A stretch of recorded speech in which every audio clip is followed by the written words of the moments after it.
नमस्कार सभी रवा लोगन के स्वागत बानी हमारे चैनल पर। और आज के इस वीडियो के अंदर हम लोग मिनरल्स पढ़ेंगे। ठीक है जी, शुरू करें क्या? अरे शुरू कर दें क्या? बता दो। तो चलिए शुरू कर देते हैं। मिनरल्स जो होते हैं ये जब हमने पढ़ा था ना बुक में, तो बहुत ज़्यादा रामायण महाभारत कथा गाई हुई है यहाँ पर, बहुत ज़्यादा डिटेल में। लेकिन अब हम बड़ा ही शॉर्ट में सारे के सारे मिनरल्स को पढ़ने वाले हैं। ठीक है, तो शुरू करते हैं। देखो, मिनरल्स पहली बात तो क्या होते हैं? Minerals are simply the inorganic compounds mainly required as cofactor. Minerals as a cofactor required होते हैं और ये इनऑर्गेनिक होते हैं। अब मिनरल्स के क्लासिफिकेशन की बात कर लेते हैं। मिनरल्स बेसिकली दो पार्ट्स में क्लासिफाई करे जा सकते हैं। एक तो वो मिनरल्स जिनकी डिमांड बड़ी ज़्यादा है, बहुत ज़्यादा अमाउंट में चाहिए ये, यानी greater than 100 mg per day, इतना ज़्यादा।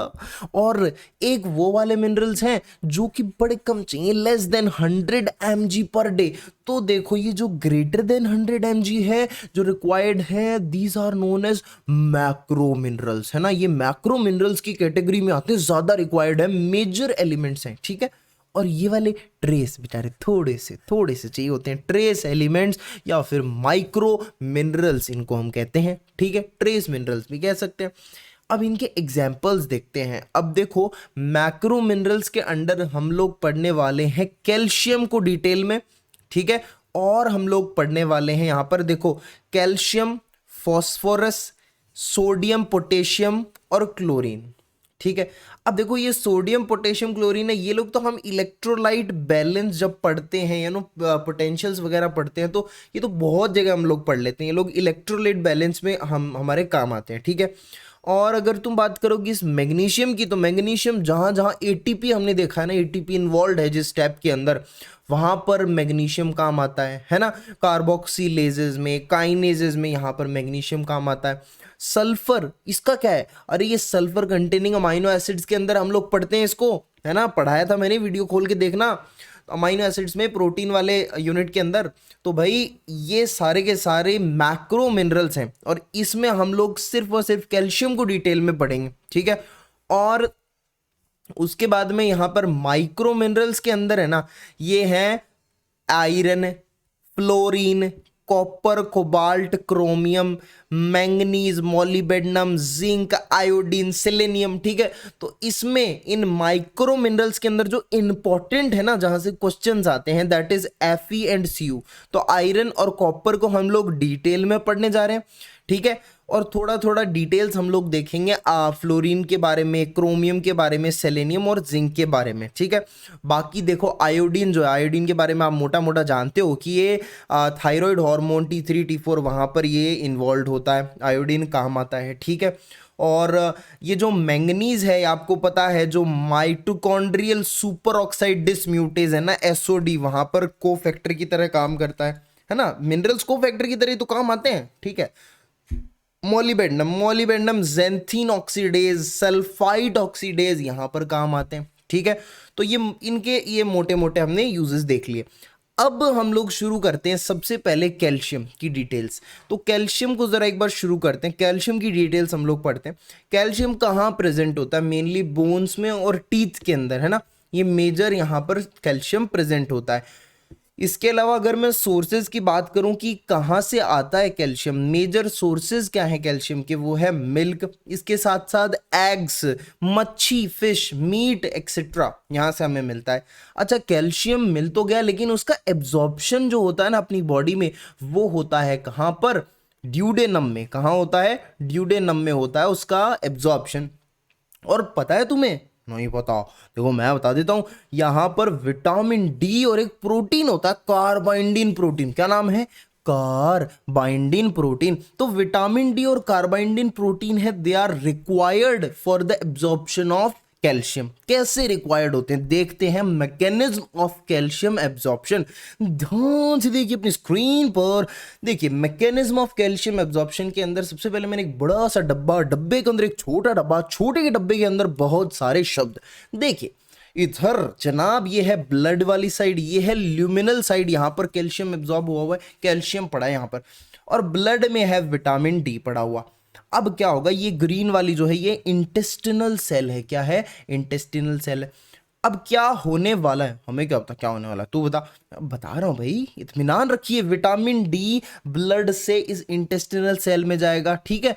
यहां पर रिसेप्टर कॉम्प्लेक्स से बाइंड करके, रिसेप्टर कॉम्प्लेक्स से बाइंड करके it will form hormone receptor complex, है ना, which will further binds the DNA, ठीक है। डीएनए से बाइंड होगा फिर ये, ठीक है।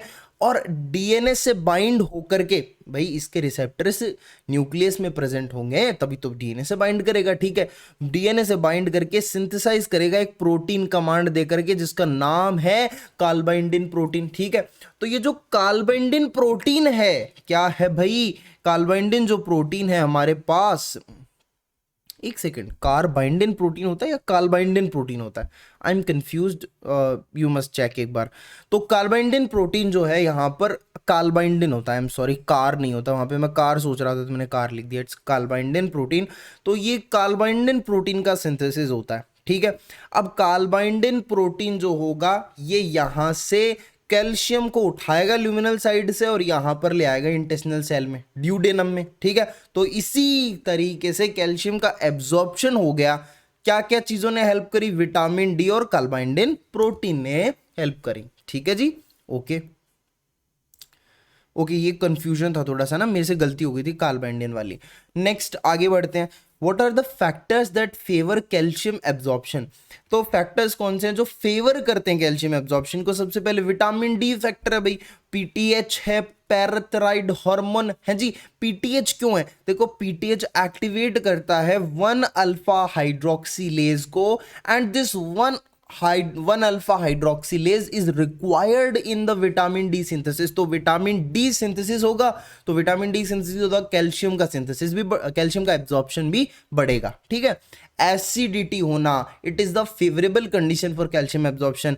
एंड 2 अमाइनो एसिड्स भी होते हैं, लाइसिन एंड आर्जिनिन, ये भी कैल्शियम एब्जॉर्प्शन को फेवर करते हैं। उसके अलावा what are the factors that inhibit calcium absorption? देखो बड़ा आसान है, कौन से फैक्टर्स हैं? एक तो फाइटेट्स हैं। अरे ये फाइटेट्स दूसरे क्या है? ये फाइटेट्स ये प्रेजेंट होते हैं सीरियल्स के अंदर, ठीक है। ये इनहिबिट करते हैं कैल्शियम एब्जॉर्प्शन को। ऑक्सलेट्स जो कि ग्रीन लीफी वेजिटेबल्स में होते हैं, ये इनहिबिट करते हैं कैल्शियम एब्जॉर्प्शन को। फॉस्फेट, फॉस्फेट क्या करते हैं? एग मिल्क में प्रेजेंट होते हैं और ये क्या करते हैं? कैल्शियम के साथ जुड़ के कैल्शियम फॉस्फेट बना लेते हैं। अब भाई ये कैल्शियम तो एब्जॉर्ब होने लायक रहा नहीं, इसने तो इसके साथ कंपाउंड बना लिया। तो इस तरीके से ये लोग इनहिबिट करते हैं एब्जॉर्प्शन को। मेल एब्जॉर्प्शन सिंड्रोम क्या होता है भाई? जो फैटी एसिड एब्जॉर्ब नहीं हुआ, नॉट एब्जॉर्ब्ड, वो कैल्शियम के साथ बाइंड करके calcium salt of fatty acid बना लेगा। अरे भाई calcium salt of fatty acid बन गया, अब कैल्शियम का तो चक्कर इधर चल गया, तो कैल्शियम एब्जॉर्ब तो होने से रहा, अभी एक्सक्रीट होगा, ठीक है। तो एब्जॉर्प्शन का क्या हो गया? ऑब्वियसली इनहिबिशन हो गया। अब देखो हार्मोनल रेगुलेशन ऑफ कैल्शियम, यहां पर बेसिकली तीन हार्मोन्स हैं, vitamin D, PTH and calcitonin, ये तीन इन्वॉल्व हैं हार्मोनल रेगुलेशन के अंदर। हम लोग कैल्शियम की हार्मोनल रेगुलेशन में इनको पढ़ते हैं, और अब ये मैं इस वीडियो में नहीं पढ़ाने वाला हूं। क्यों? विटामिन डी के वीडियोस में मैंने इसकी डिटेल्स कराई हैं, तो वो एक बार जाकर अब क्या विटामिन डी का वीडियो भी देखिए जरा, ठीक है। तो इस वीडियो के अंदर हमने क्या पढ़ लिया? देखो मैं ना इसको बड़ा बना सकता था वीडियो का, लेकिन हमने इसको छोटा ही रखा है। कैल्शियम एब्जॉर्प्शन यहाँ हो गया, कैल्शियम हमने यहाँ पढ़ लिया। अब नेक्स्ट वीडियो में हम लोग आयरन देख लेंगे, ठीक है। तो ये चीज़ें आप ना कंप्लीट प्लेलिस्ट देखोगे तो आपको समझ में आएगा, और ऑर्डर में देखना है ना। It's important to watch my playlist in order, right. So मिलते हैं नेक्स्ट वीडियो में with this topic iron. Till then take care, bye bye.